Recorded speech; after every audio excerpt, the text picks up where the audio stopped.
Fala aí, meus opressores! Imagine se defender a democracia fosse visto como algo ruim, fosse visto pela esquerda como defender um desprezível liberalismo burguês e fosse visto pela direita como defender um odiado populismo varguista. Imaginou? Isso aí era o Brasil em 64, meu amigo.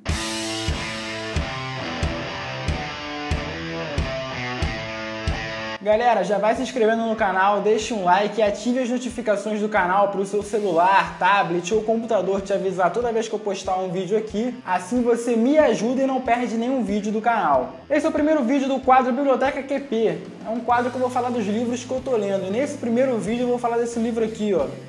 Ditadura Brasileira, a democracia golpeada à esquerda e à direita, do historiador Marco Antônio Villa. O livro foi publicado em 2014 pela editora Leia. O Villa faz um excelente resumo do cenário da época, desmistificando muitas coisas sobre o período, de 64 até 85.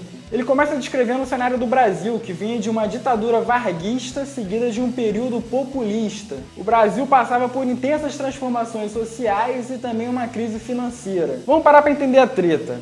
A direita era contra o populismo da época, a esquerda cobrava mais reformas e a extrema esquerda cobrava uma revolução, como a cubana de Fidel Castro e Che Guevara. João Goulart foi eleito nesse contexto com a missão de unir o Brasil. Só que além dele não unir, ele dividiu mais ainda o país e levava o país cada vez mais à esquerda. Foi aí que vários setores da sociedade começaram a pedir a saída de Jango, que àquela altura já tinha tido seus poderes limitados pela adoção do parlamentarismo e restabelecidos através de um plebiscito. Olha a bagunça. Para piorar, ainda tinha a Guerra Fria rolando no mundo e a influência cubana, que tinha vivido uma revolução comunista 5 anos antes. Tava na cara que ia dar merda, e mais uma vez a frágil democracia republicana brasileira não ia aguentar tanta tensão. Jango foi retirado do poder por tropas militares e em seguida caçado pelo Congresso.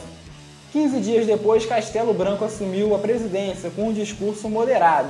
Caminharemos para frente com a segurança de que o remédio para os malefícios da extrema esquerda não será o nascimento de uma direita reacionária, mas o das reformas que se fizerem necessárias.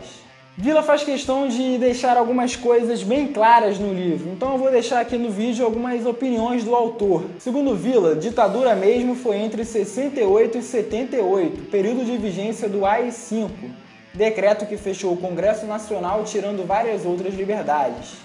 Quem pegava em armas para lutar contra o regime naquela época não lutava por democracia, e sim por outra ditadura, a comunista.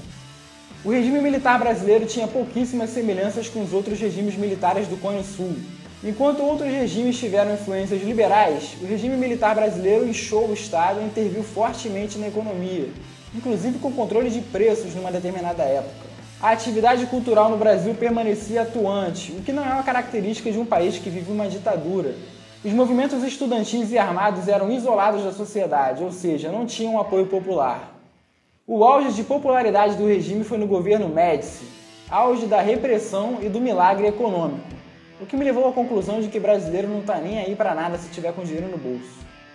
O livro aborda acontecimentos históricos de maneira detalhada, desde a posse de Jânio Quadros em 61 até a eleição de Tancredo Neves em 85, passando pelo período de instabilidade de João Goulart e pelos 21 anos de período militar de Castelo Branco, Costa e Silva, Médici, Geisel e Figueiredo. O livro conta a história de personagens políticos importantes da época, como Brizola, Prestes e o tão admirado por esse que vos fala, Carlos Lacerda. Conta também como é que foi o surgimento de líderes como Lamarca, Marighella, Lula, José Serra, FHC, passando por José Sarney, Tancredo Neves e até mesmo Maluf. O livro conta também de maneira detalhada o surgimento dos partidos políticos. Eu particularmente discordei de duas coisas nesse livro. A primeira é que Villa despreza a influência americana no processo lá em 64 e depois ele não dá tanta importância à guerrilha. Mas isso não me impediu de ter gostado do livro, é um livro muito bacana, eu indico muito a leitura. É um livro bem interessante para quem quer saber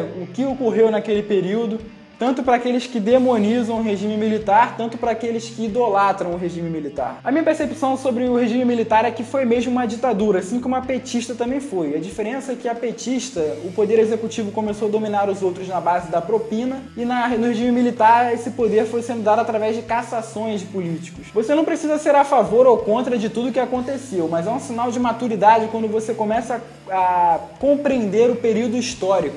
A minha opinião é de que o regime teve sucessos e fracassos. Foi ruim, mas evitou algo que poderia ter sido muito pior. Os militares demoraram 21 anos para redemocratizar o Brasil. Ganharam a luta armada, nos impediram de virar uma Cuba, mas esqueceram a guerra cultural e só fortaleceram a narrativa de vitimização que a esquerda impôs. Fora isso, agigantaram o Estado e entregaram em seguida à esquerda. Foram 302 estatais criadas contra 71 de Jango, JK e Vargas juntos. O milagre econômico, quando o nosso PIB alcançava um crescimento de 2 dígitos no auge do regime, precederam uma grave crise, com uma inflação altíssima e uma dívida externa imensa também, já na derrocada do regime militar, típico de um governo keynesiano. Mas muito do que o Brasil é hoje devemos aos militares, tanto as coisas boas, tanto as coisas ruins. Mas a maior herança que os militares nos deixaram foi positiva. E não é o Brasil que nós somos hoje, e sim a Cuba que nós não somos hoje. Assim como a maior herança do impeachment de Dilma Rousseff é a Venezuela que nós não somos hoje. Galera, espero que tenham gostado, comentem aqui embaixo concordando ou discordando.